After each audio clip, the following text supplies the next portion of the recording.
today's lesson. Can someone give us an overview of what we did in class last week?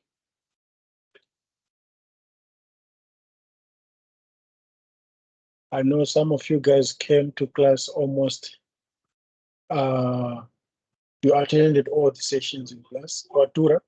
No, Primonia, I think you attended all the lessons in class, and Matapelo, if I remember very well. Can you guys give us a brief overview just to recap what we learned on campus last week? I'm just trying to freshen your minds here.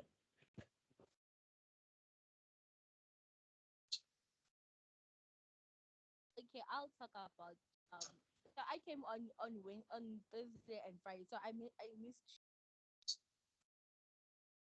when I came to class our topic Thursday we were talking about customer the different customer experience and the customer person how they are, and we also say customer person and buyer customer person is what it means thing. And then we had the five stages where there's problem we our new problem representation structure, innovation of activity, buying process, and post purchases.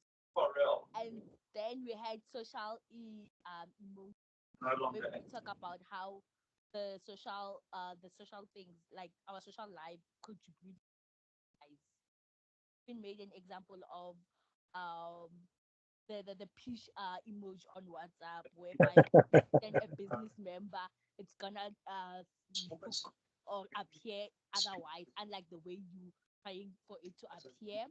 Also talk about and then we went to competitions, and then we talk about different competitions. The historical stuff. Am I still on the right side, sir? Yes, you are. We are listening. Okay. And then we had operations five forces where there's threats of new additionally threats of substitution, bigger power of suppliers, like you know. And then we went on to okay, sir. I'm sorry, someone is knocking here. Guys, can you please continue? I need to attend this. Sorry. Okay. Watura, you had your hand up.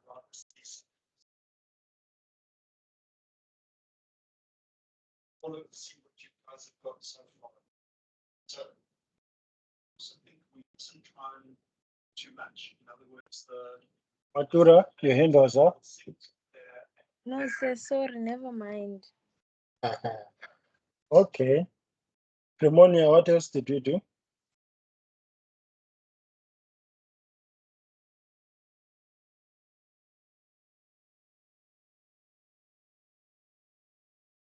Primonia, were you swallowed by the weekend?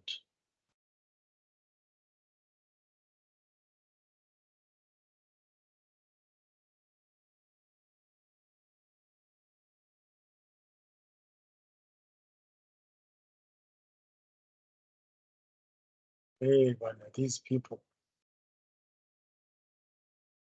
Oh, hi guys, I'm back. Is someone speaking or should I continue? You And can then continue. Primonia okay, and sorry. Watura are on strike. Okay, I'm sorry about that. Someone was not at my gate. I think they had the wrong address. Deliver buying process, and then we did the buying process, which even here in my notes I wrote on page Sorry, 67. guys, can I I wrote ask, on page is it me 67. or I can't hear Matapelo properly? Oh, okay. Let me try and see. Maybe it's my network. I can Oh, hear her, but yeah, she's been breaking here and there.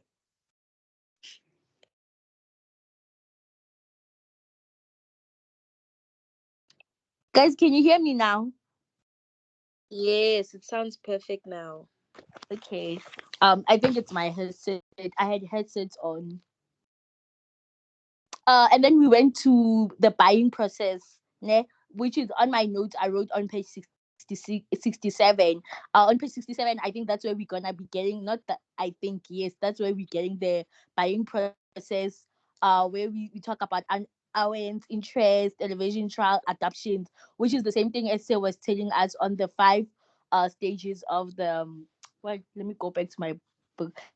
5 stages where we need to recognize the problem and everything. And then on page 70, there was a diagram that says we must go back home and learn about it. I did, but still, I was still confused with the diagram. That was on my question for today, for Sir to explain actually the diagram on page 68. Otherwise, that's all I can remember. Okay. Others, do you have any questions?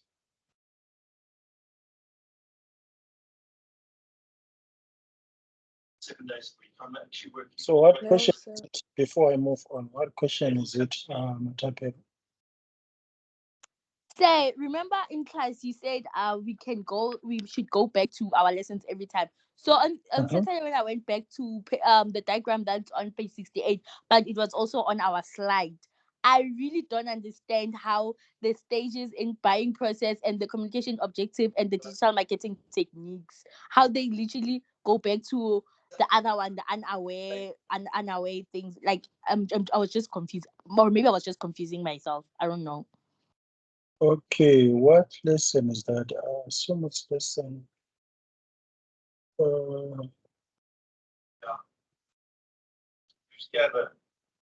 Okay, we are going there.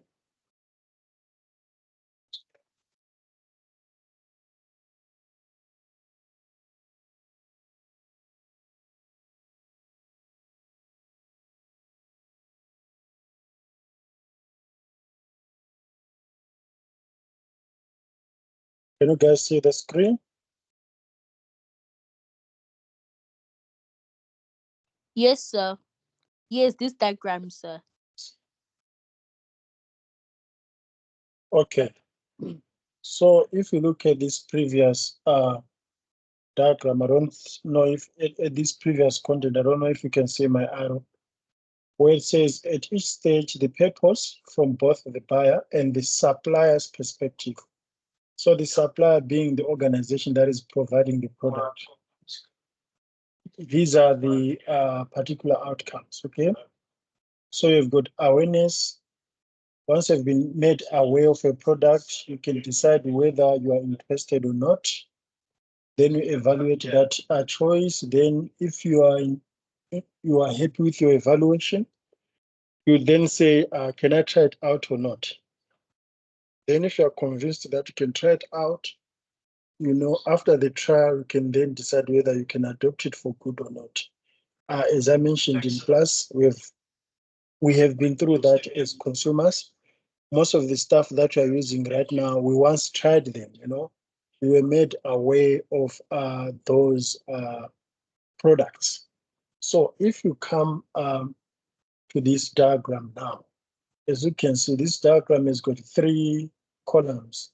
You've got a stage in the buying process, you've got a communications objectives, and you've got a method that could be used to deliver that communication objective, okay? So for example, if you are new in the market, let's say you are Oppo, and you are new in the market, let's say you are Mobicel, and you are new in the market, it means that the consumers are unaware of you. They don't know anything about you. They might have heard about the product, but they are not familiar with this product. The same thing that you guys mentioned in class about Temu, which is a competitor for Shein. Most people are unaware of that Temu brand. They are very aware of Shein, but they're not aware of the new entrant. So since the consumers or the market is unaware of the product, what do? You come up with communications objectives to generate awareness, okay? But how do you generate awareness? You use digital marketing techniques. So you can advertise on social media pages, I've come across, when I'm watching YouTube videos, I've come across lots of adverts related to Temu app. So you can use your pay-per-click ads, you can use social recommendations, you can use digital public relations. So that's how you make people aware of the brand when they are not aware of it. Then the second stage, if we can have a look here, it's interest. Okay, interest. What does that mean? You have to be aware of the product, and you also need to know its specifications, because you cannot just be interested in something that you do not have knowledge of. So in order for brands to give you guidance, related to any products, they need to position features and benefits and the brand. So realize that when most of the brands are marketed out, they just put the features in the forehead. Like they'll be like front camera with 50 megapixels. So these are the interests. These are the features that could sort of garner interest in you, that could sort of like offer some sort of attraction to entice you to buy the product. So how do you uh, expose these features? You need to use search engine marketing, and you can also use affiliate marketing, use celebrity endorsement and so on. So that's how you come up with strategies that would sort of have customers develop interest in a product. We just elevate its features. We've seen that even with cars, all of a sudden, instead of saying that this brand has been in the industry for a while, be it a VW or be it a Mercedes-Benz, we just think of the features that are better than any other existing features out there. And this would be an attempt to make sure that customers develop an interest in getting the brand. So you can do so with each and every stage there, and you do not have to be confused with the 5 stages that I gave you, because most of them are related here. So with the 2 examples that I gave you at the top, does it make sense now, Matapelo? Yes, sir, it does. It does, sir. Okay. Are there any questions with regards to everything that we discussed last week in class? On my side, nothing, sir. Thank you. Okay, it's my pleasure. So today we are going to continue with competitor analysis.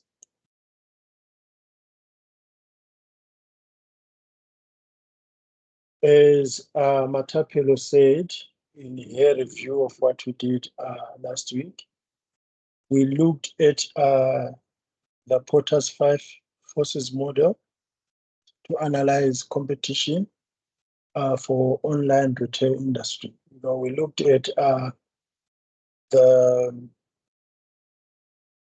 traditional retail stores that now have sort of online buying when it comes to groceries. So we looked at Checkers 6060, we looked at Woolies Dash, we looked at Pick and Pay ASAP, and we looked at Spar to You. So we applied the principles and the rules of competition. And today we are going to continue with that. So we are still on competitor analysis. So realize that we are still doing the micro environmental analysis for brands. And on that micro environmental analysis, we look at customers, we look at suppliers, we look at competitors, we look at intermediaries. So those are the elements of the micro environment that could affect any business, and these affect the immediate trading environment of any given organization. So we've already looked at customers, and now we are looking at competitors. So we are going to continue with competitor analysis. We need to look at analyzing competitive advantage.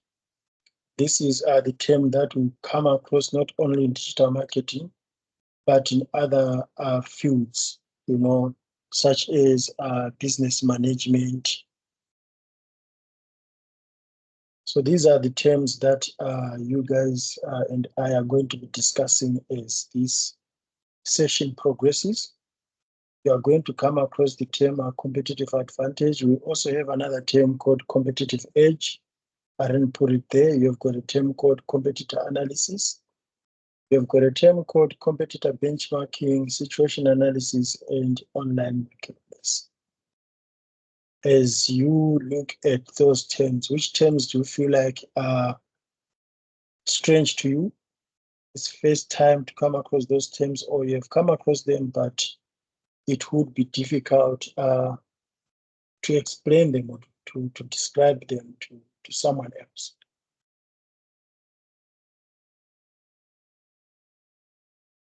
I'll say the competition benchmarking. Okay, competitor benchmarking. All right. Others? Watura and Primonia. So, same thing with what Matapelo said, and also situation analysis, I think. Okay. All right. All right. I believe at the end of the lesson, you are going to be able to explain or to describe what competitor benchmarking is. But before we go to a class activity, I just want to give you a brief description of what competitor benchmarking is. Remember on Friday, I asked you guys whether you were in a competition with someone else. Do you remember that question? Yes, sir. Mm.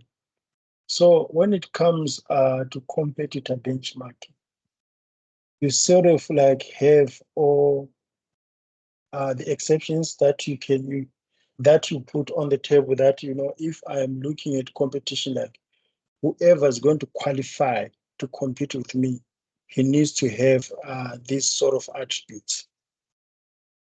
So for me as Coca-Cola, or for me as Pepsi, or for me as Samsung, I can compete with a brand that has got so and so and so and so. So you're sort of like putting benchmarks. You look at online services, you look at capabilities, you look at performance of a competitor within the areas of customer acquisition, conversion, retention, and growth. For example, in the automobile industry, VW has been competing a lot with Toyota, but when you look at their products, they're not that similar per se. But in terms of sales, acquisitions, conversion, that's where you sort of like analyze their competition. So you don't look at their competition based on what they are manufacturing. You look at their competition based on sales, how many customers are they acquiring, how many are they converting, and how many are coming back. If there's a new model, for example, if it is within the Polo Vivo series, or if it is within the Fortuna series, how many are coming back for that same model? So that's how you look at retention. So you do that, you do the same thing in Mjolo, You'll be like, no, if it's a short person, I can't compete with short people. Or if it's a yellow bone, I cannot things like that. You are sort of like putting attributes or certain parameters of saying that if an organization have got this and this and this and that, it means that we are in direct competition. Okay? If an organization doesn't have A, B, C, D, it means that we are not in the same competition. For example, you cannot regard Mobicel and Apple being in the same competition, even if they both, sell smartphones. Okay? I don't know if I'm making any sense there.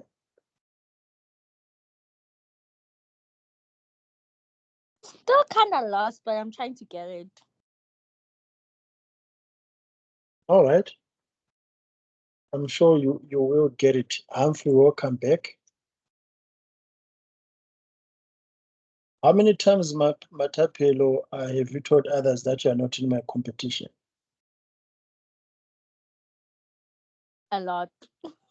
See, now do you get it? Yes, sir. We have told people several times that you are not in my competition. Even if you don't use the name competition, I've heard people telling others that you are not in my league. You know, a league on itself is a competition. I've got the English Premier League, South African PSL. You know, it's competition. Teams are competing for a sport there. So if you tell someone that you're not in my league, it means that your competitor benchmarking does not suit what they do and what you do. I get it, sir. Okay.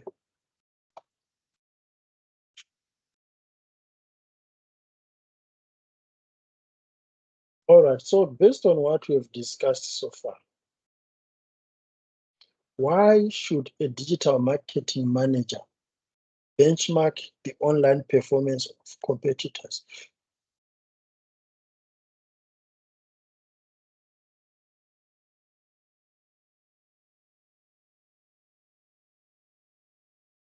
So since you're in a digital marketing class right now, why are we discussing competition? Isn't that for salespeople? Because one day you guys are going to become digital marketing managers. So why would you then benchmark the online performance of competitors?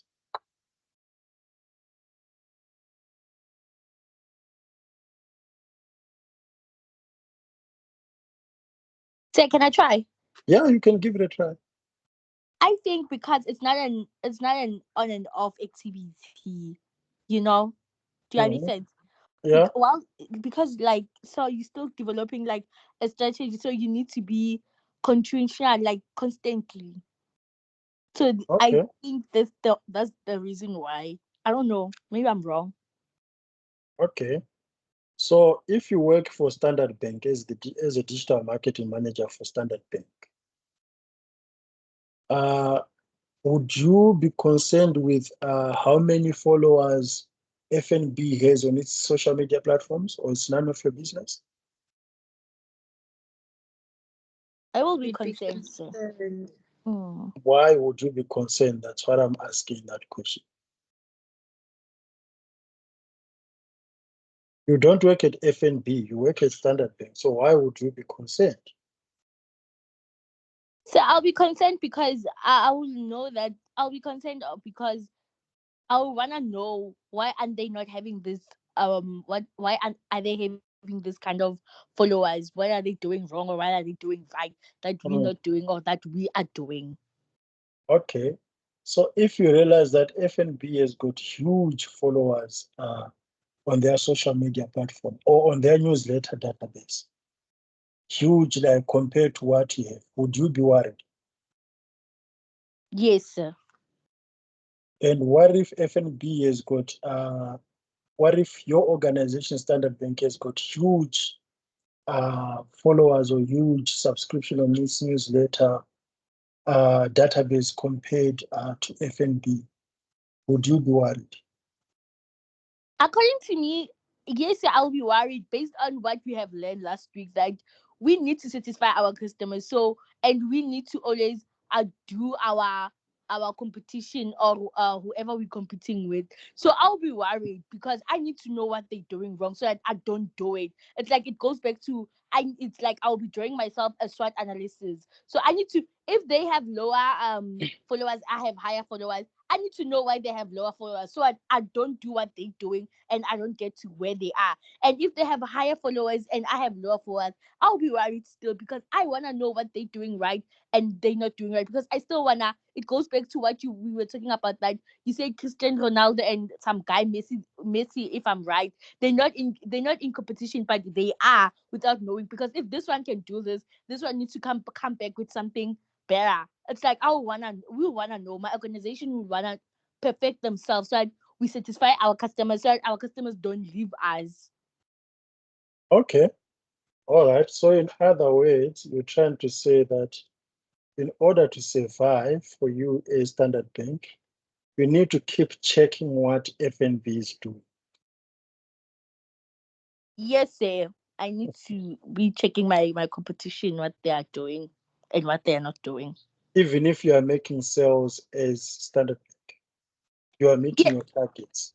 Yes, sir. Even if I'm making sales, the reason why I'm saying even if I'm making sales, I'm going back to what you said. Actually, I'm Mm. taking your own words now. I'm But backfiring do you with you your do own you words. do you believe my words before you take them?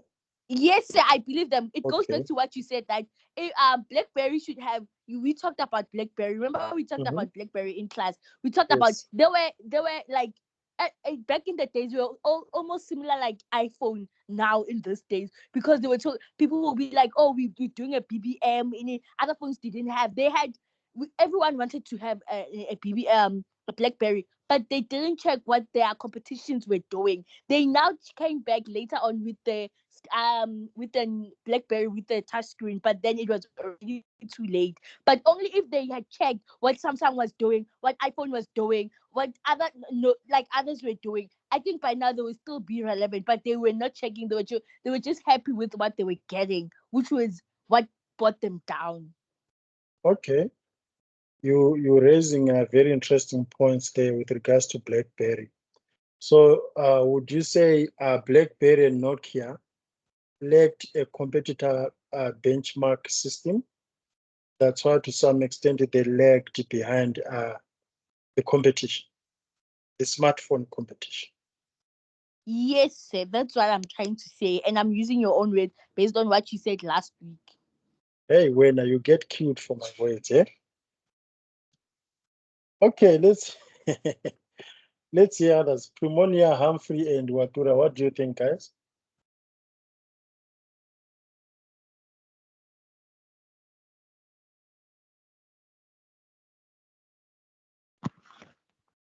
Um, I would be worried if my competitors had high numbers more than I, of course, because I have to keep up with the competition. I have to find out what we're doing that I Mhm. am not doing so that I can be better. And also, if I have high numbers than my competitors, I'd be happy, but I would not relax. Okay, all right.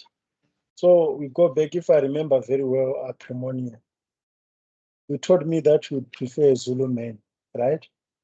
Yeah, Mm.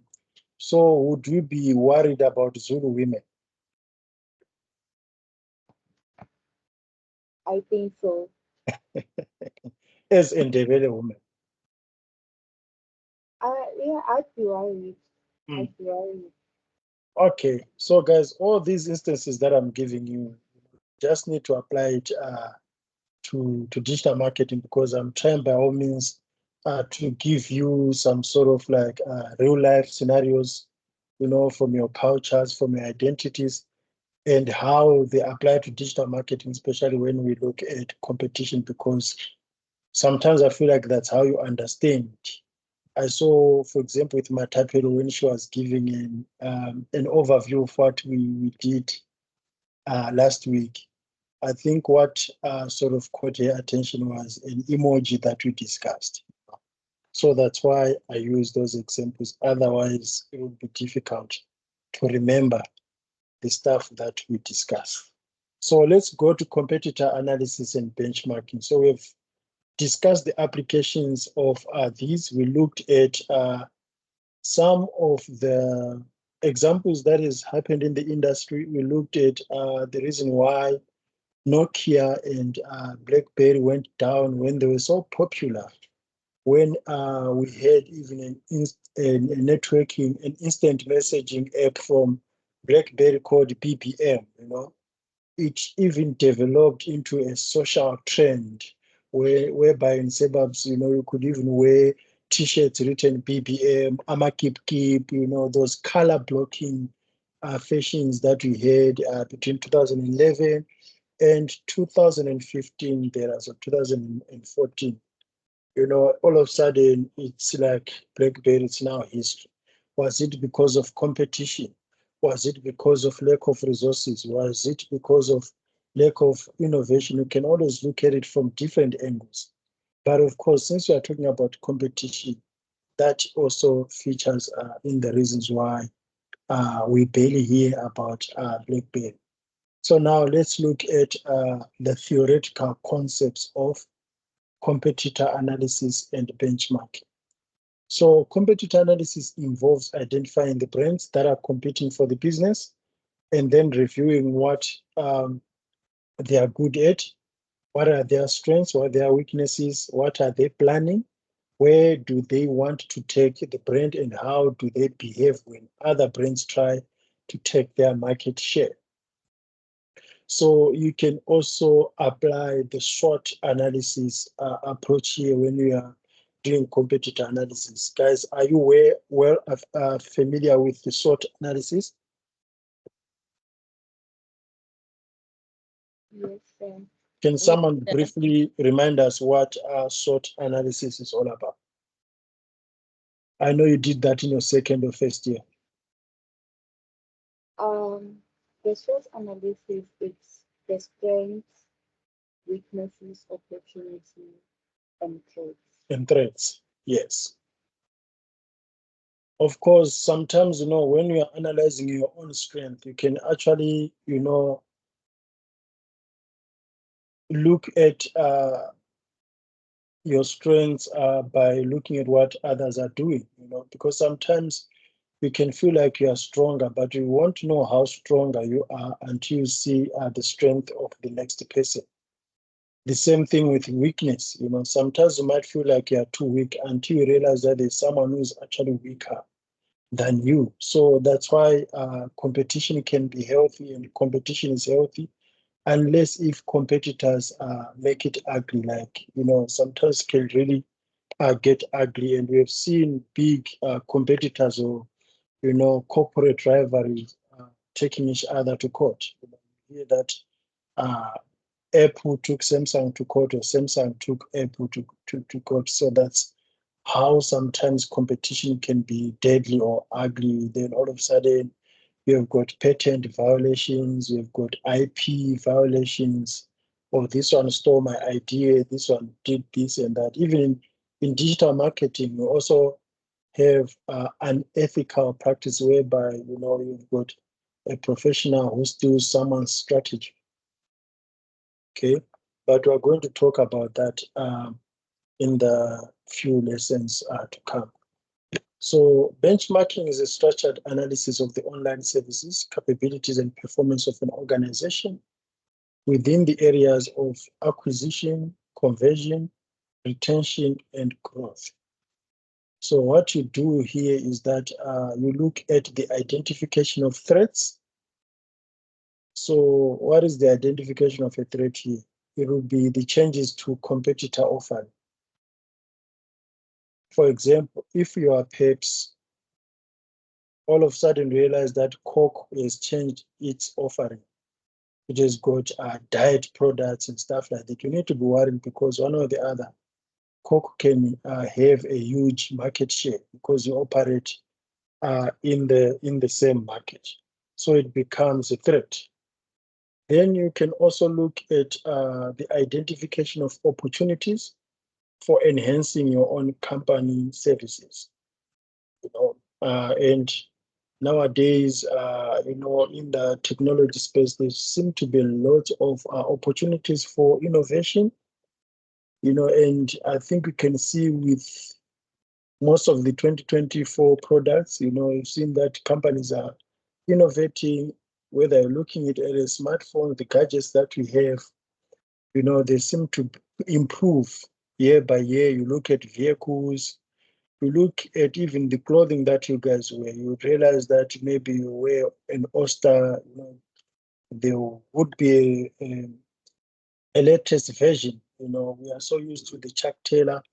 All of a sudden, there's Chuck 70, and it's better, it's stronger. So that's how you also exploit opportunities out there.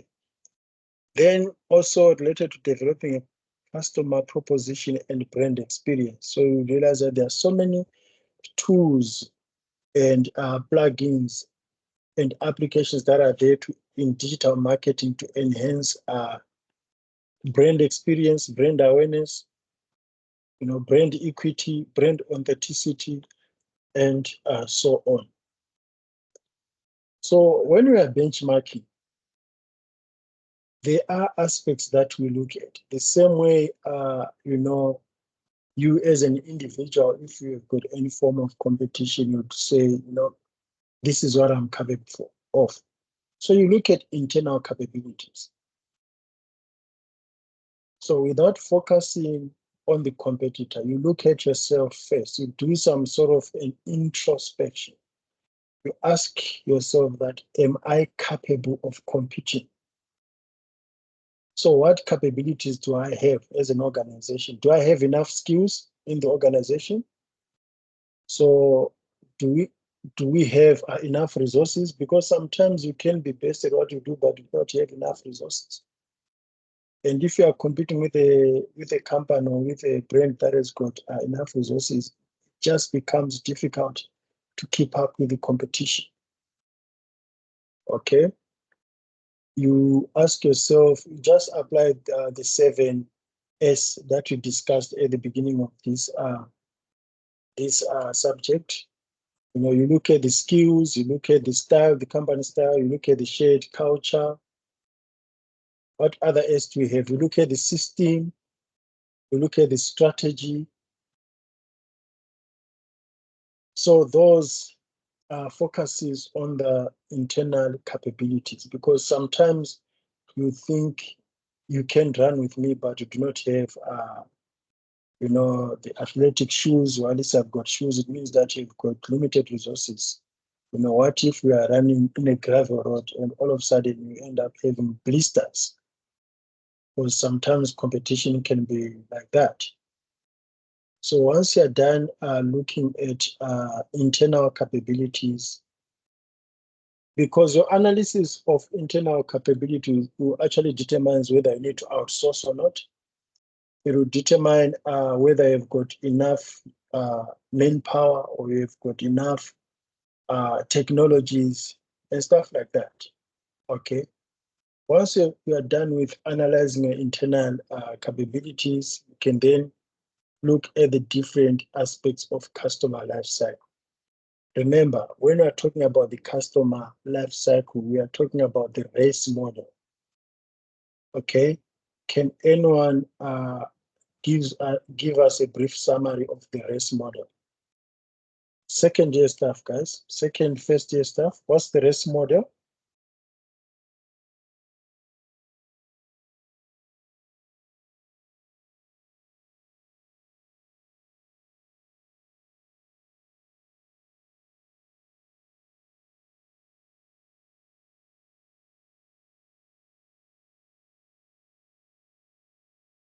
Pneumonia.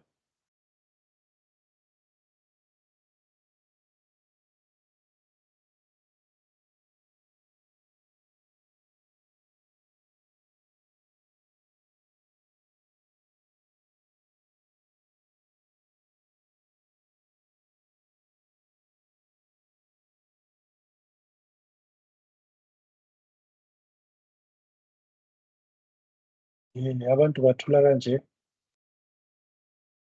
Yes, Matapelo. There's a hand up.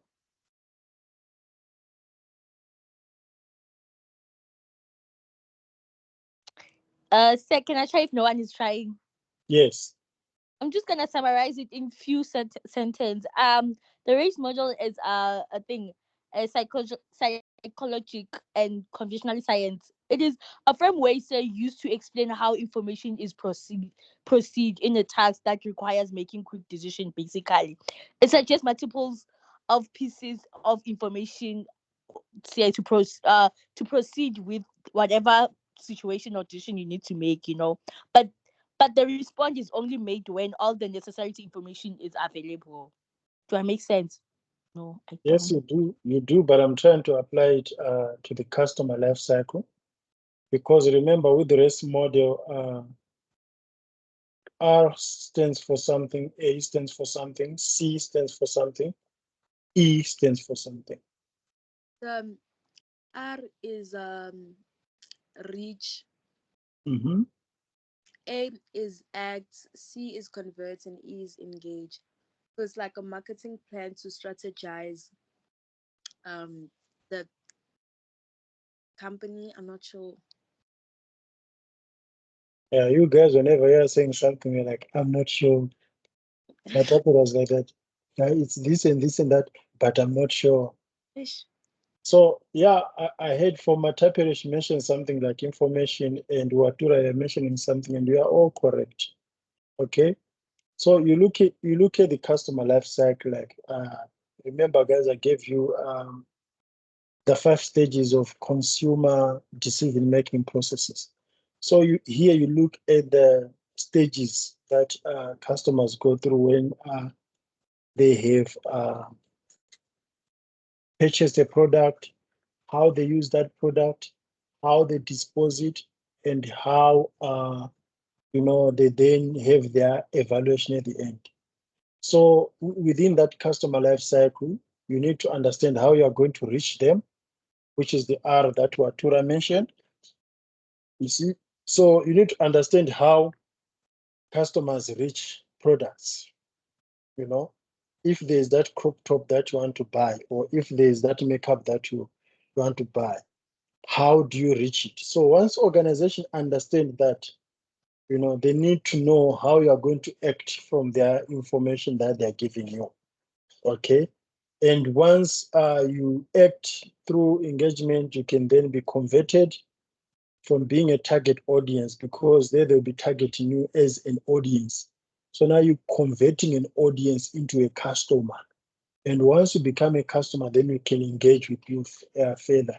So sometimes we realize that most companies, they are good at reach, they are good at act, but they struggle to convert audiences. So realize that if you go to a BMW Facebook page, you'd realize that on their Facebook page, they've got 3 million followers, right? It means that they are so good at reaching those 3 million. And those 3 million are even acting on their active audience. So if BMW posts an image of a new car, some can download that image, some can comment, oh, this is very beautiful, some can share the information. It means that they are acting on what you are posting. But when it comes to converting them into customers, like them actually buying the BMW, very few could, you know. So out of the 2 million viewers or followers that BMW has, not all of them have own BMW cars. Even those who are downloading the BMW images, maybe they're just downloading it as a screensaver on their phones, because BMW is their favorite. So how do you then convert those? That's when it becomes difficult. The same thing with Cristiano Ronaldo and Lionel Messi. You realize that they can have a huge reach of followers, but how many are they converting into actual subscribers if they were to commoditize or commercialize their followers? There will be few. I don't know if I'm making any sense, guys.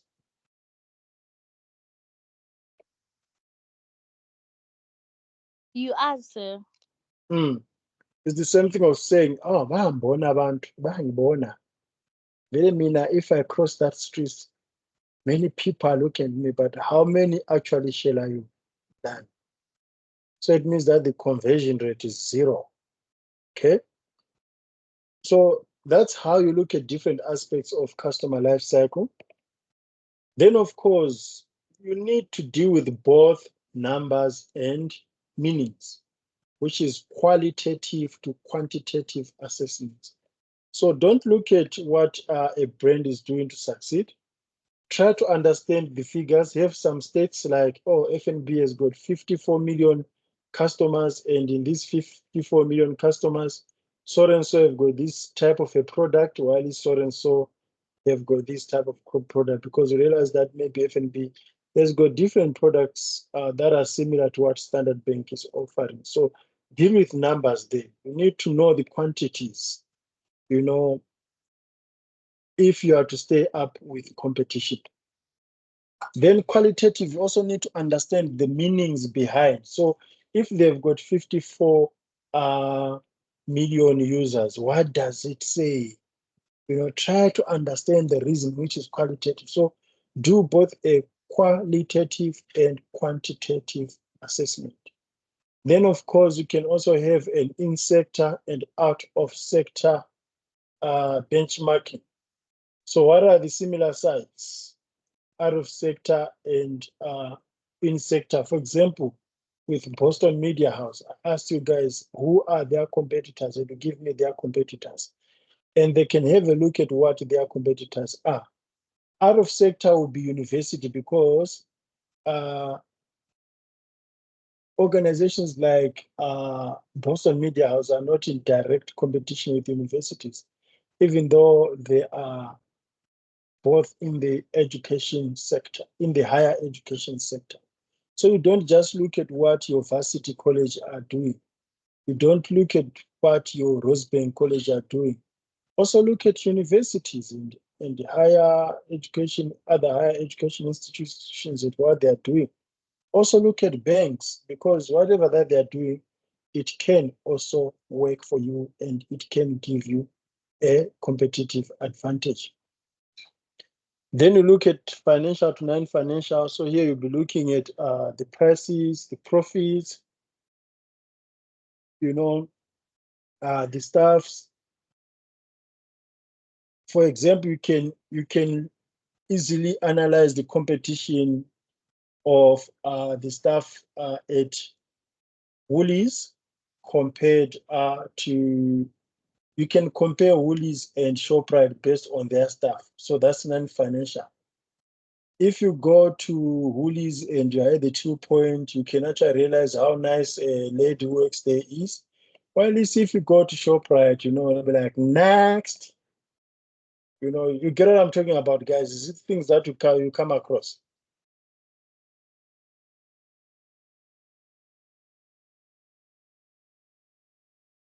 Yes, sir.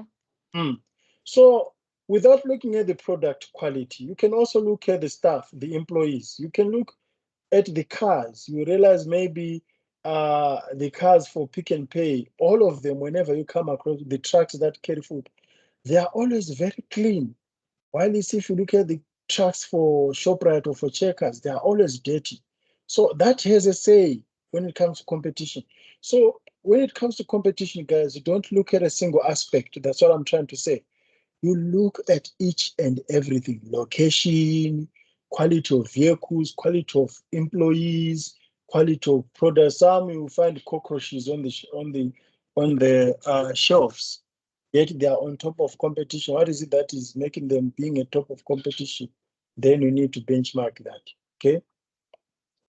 Then of course you can also look at user experience and expert evaluation. So how happy are people, their customers, or people on Facebook, or realize, or on social platforms, or on sites? We realize that when you are shopping at Takealot, maybe it's more easier than when you are shopping at Shein. So that makes Takealot better. We're not talking about the prices, we're not talking about the proximity, but we're just talking about the user experience, how you navigate the sites, how you can easily find them online. There are some companies, like we try to Google them, we can't find anything. We try to look for them on social media. It's very difficult because maybe they've got complicated names. We are going to talk about names next semester. For example, if you've got a company called Matapelo, not in a bad way, Matapelo, no offense there. If you've got a company called Matapelo, how are you going to search it? Because Matapelo is a very popular name within that language of Matapelo. So it means that it will be difficult to search that company. Many Matapelos are going to appear on Facebook. Many Matapelos are going to appear on on Google search. So it becomes very difficult to have that good experience with a company name called Matapelo. I don't know if I'm making any sense, guys. If I'm not, please let me know.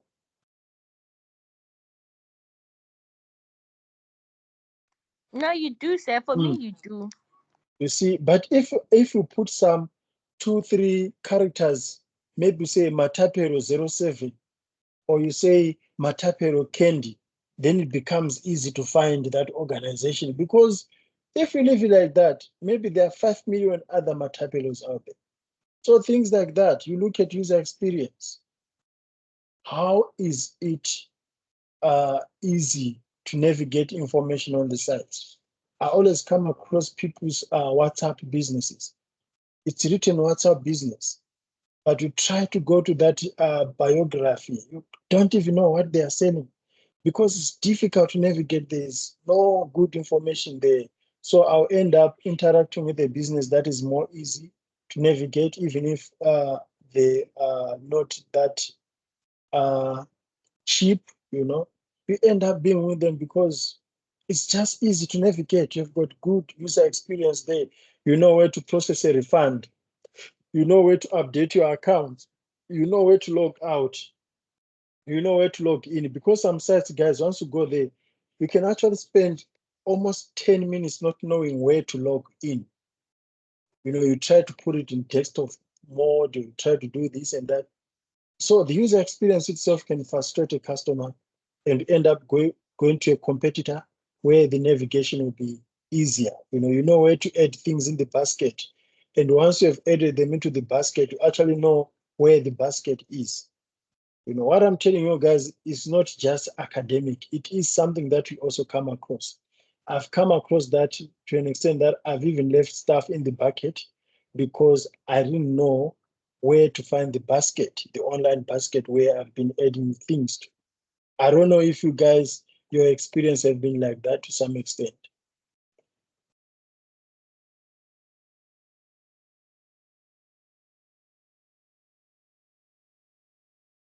Is it always easy to navigate the sites?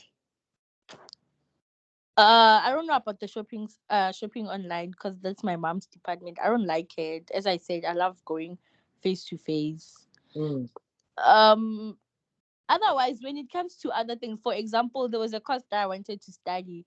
I think it was last year because last year the period of us not going to school last year. I think it's like a month or 2 months. So I was trying to get this other course online, but the way I should make the payment for that course, it was very bad. I couldn't even do it. I end up not doing it. mm. Okay. And sometimes you're searching for digital marketing at UJ. It is there, but you can't find it. You end up registered in Boston. So that's also part of competition, guys. Okay, so what is competitive capability?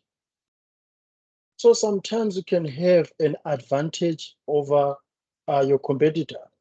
You don't just wake up, guys, and all of a sudden you've got a competitive advantage. It's something that you must keep, updating, keep in check with.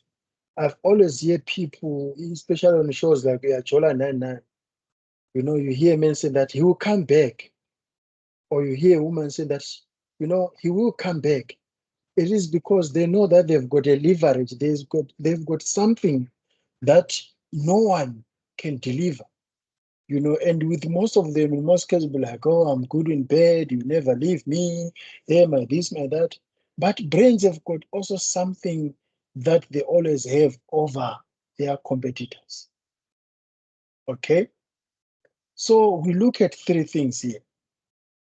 We look at agility. Agility is the speed at which company is able to change strategic direction and respond to new customer demands. And arguably, we can say that BBM and Nokia did not have that agility. Innovation is also part of agility. Flexibility is also part of agility. You can just change any time by looking at the weather of the market, the weather condition in the market. Okay.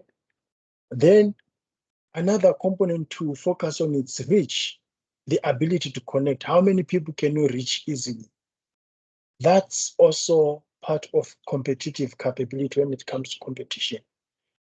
Because some companies, they can take more than a year to reach customers when it comes to a product, when a product is new. For that product to actually resonate in people's minds, even if they are advertising so aggressively, it takes time for people to fully understand it. While it's some, they can launch a new product like this morning, all of a sudden in the afternoon it's trending. So how can you leverage your reach determines your capability when it comes to competition. Then related to reach is time to market. How long does it take to implement a digital marketing strategy? Because some products are sensitive, guys. If you delay to market them, someone else is going to do it after you. It's the same thing with journalism.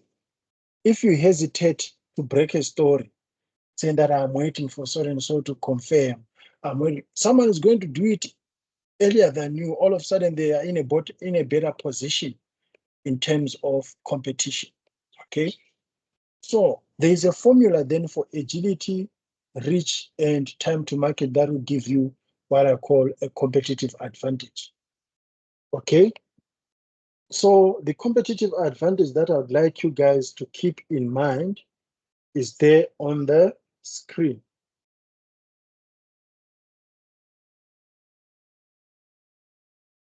Competitive advantage equals to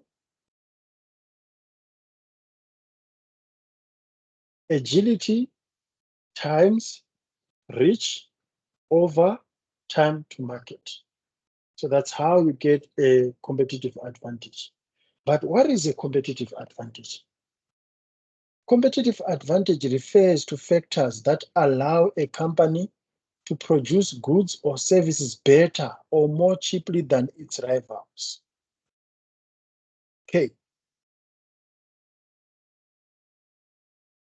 Next time I'm going to ask you guys, what is the formula for competitive advantage? You should be able to tell me that if you have got agility and you multiply it by reach, how many people that you reach in terms of customers, over time to market, then you have got competitive advantage. Are there questions so far?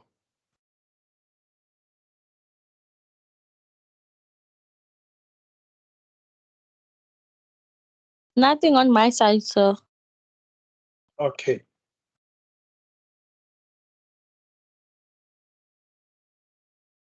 Now let's have an activity. Before we have that activity, guys, does it make sense at all? Because I've asked whether there are questions. So far, there's nothing. Am I making sense? Any sense? Like, is it understandable or I'm speaking in tongues? You know, sometimes you can speak and speak and speak. You know. We understand, sir. Okay, good, Primonia. Thank you for that. So now let's perform a competitor benchmarking for Boston's online learning. So here the focus is only on Boston's online learning, like we are doing right now. It's online learning because there's no one on campus. We are all emoyeni. Okay. You all know what emoyeni means, right? Yes, sir. Because I know we don't have Zulus here. The said part. Emoyeni means in the air, virtual. All right. So before we go to the conclusion, let's look at online learning for Boston. So based on what you've heard, because you know, as competitors, you need to intimately understand what your competition is doing. So I haven't been to Varsity College, I haven't been to some of Boston's competitors, but I've been to a university which is out of sector. Remember, we discussed out of sector. So when we are looking at online learning, firstly, we look at the platforms, okay?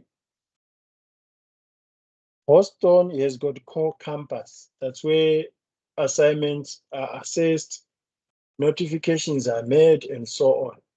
What do you think other colleges have? Do you think they've got something that is more better than what Boston has?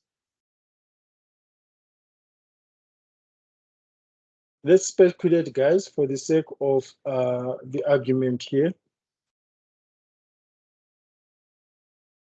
So What I do you think think?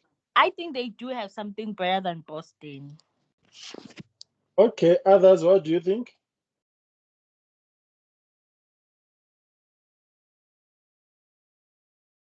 And let's look at the internal capabilities. Do you think others have got better staff, like friendly staff, best lecturers ever compared to Boston? I don't know about best lecturers ever, but I know that they might have better staffs, like in terms of the accessibility of getting into school, the financially wise, like their school, probably other schools allow NFRs, unlike Boston Media House. um like they do competitions for, they encourage students to do better, to get above 80. For example, in Boston, at this moment at Boston, you can get above 80 or 85. You're not gonna be recognized like anything. Unlike at Varsity College, I know a friend of mine that studied at Varsity College. When you get above 18 percent, they give them like 10% discount when they come register for the following year. They also get recognition like certificate wise or something, like to encourage you to Mm, encourage your student to do better and continue. I think when it comes to staff, when it comes to lectures, I'm not sure, but when it comes to staff and other benefits, I think they do. yeah, but when it comes to lectures, I think I'm the best than anyone here in South Africa. I'm joking, people. Thank you for But encouraging us. but I get what you mean. But by the way, guys, you are going to get certificates if you get 80 and above, eh? Where are we getting certificates? Yeah, I've been getting 80s and above, especially on digital science. No, you were in first and second year. Yeah, You it's final also, year, I remember? think, get a discount if you get distinctions. No, they don't do it anymore. They used to do it back in our days, because when I went to school, when I went to register last year and this year and asked for discount, they told me that it's no more applicable and it's no more working at all. Yeah. Maybe it's because you asked for it. Sometimes just wait to be given. I'm joking, But yeah, Matapero. I wouldn't know the administration stuff, honestly. Truly speaking, I don't even know how that is done. Ask me digital marketing stuff, I can give you. For example, I know that in this class, towards the end of the semester, you guys remember, I can't give you anything right now, but if you get 80% and above, you are going to get a certificate signed by me. I'm talking about something that I signed as a lecturer last year for last year students. Only 80% and above. I can't wait. So we'll see. We'll see. Yeah, just keep impressing. Just keep getting your 80s. Then you'll be happy and I'm also be happy. Remember, guys, if you perform better, it also elevates my competitive capabilities. It means that I'm doing better as a lecturer.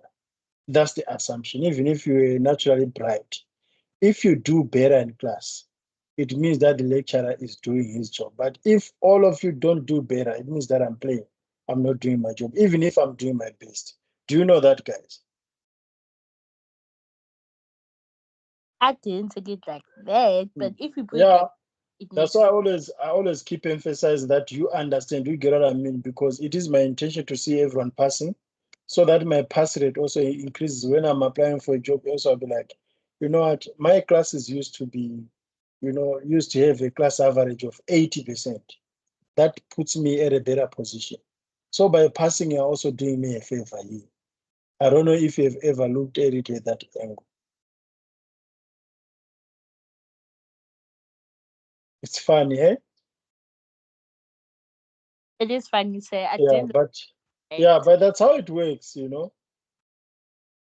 Okay, we spoke about core campus, we spoke about staff. What about infrastructure?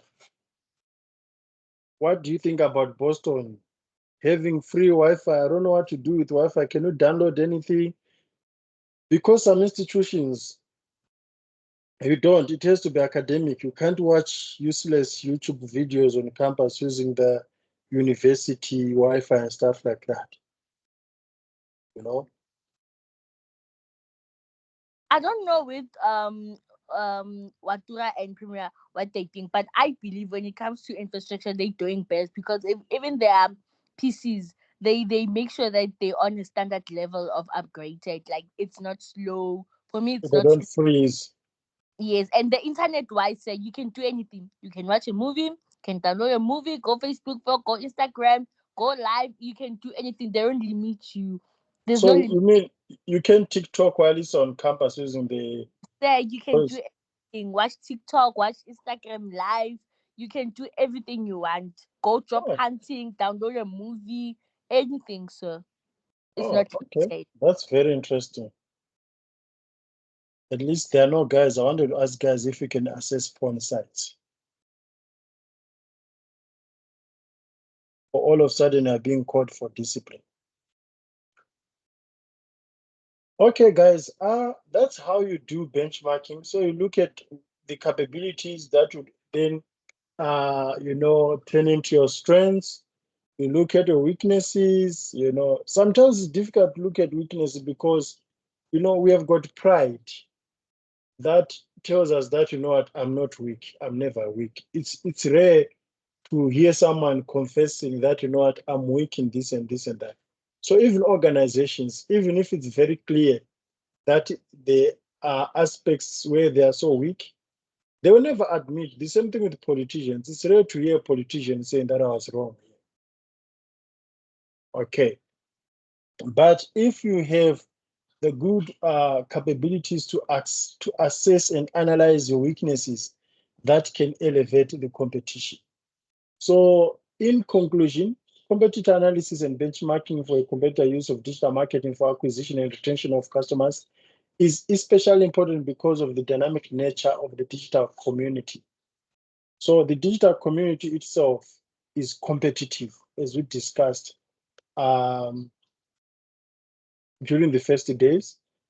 The digital age enables new services to be launched and elements of the marketing mix, such as price and promotion, to be changed much more frequently than was traditionally the case.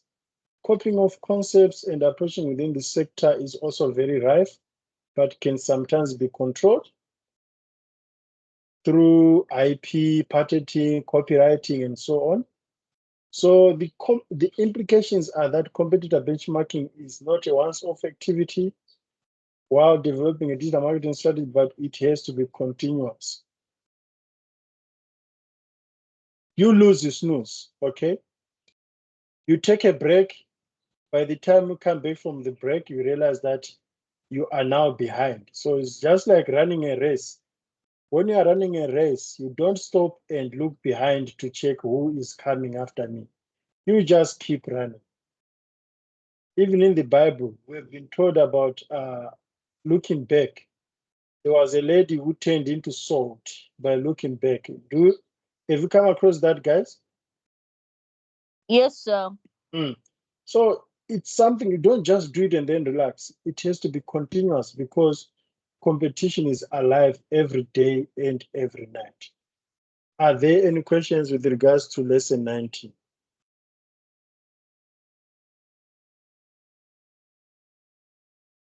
Okay, if there are no questions, we are going to do benchmarking, Sir, looking can I at ask something? Yebo. So, as you said, if you look back, you never come back. Can I ask a question? Since we're making that brand in our example, do you think that BlackBerry can have a comeback, a strong comeback? Yes, yes, yes. Remember, there is that saying, I don't know how you put it in vernacular, that says that allow yourself to fall down, then you can rise up stronger. I don't know if you guys have come across that saying, something along those lines. Oh yes, sir. But it depends on how you rise up stronger, and it also depends with the competition. But yes, of course, BlackBerry can come up stronger. Even in societies, we have had people who have fallen down to the dust, like thinking that, oh, these ones are done and dusted. Then all of a sudden, they are back and stronger. Remember, as I said, competition is continuous. So as long as you do not fall down permanently. It means that we can always come back. The problem is that some, they would collapse there and there, and they don't have the abilities or the capabilities to rise up and fight again. Makes sense. Mm. Okay. Any other questions? I'm actually looking for I was actually looking for an example. I just forgot, of a company that you completely forgot about, and all of a sudden it's back. You know, I just had it in my mind, then it disappeared. But there are so many companies that are trying to come back, guys. Nokia, do you know that Nokia is trying to come back?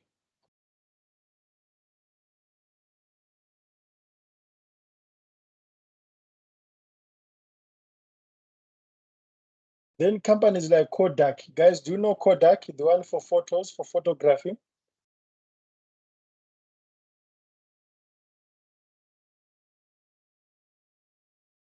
These people don't know anything. Anyway, in the next lesson, we're going to look at Shein. And I know it is a shop that everyone is familiar with.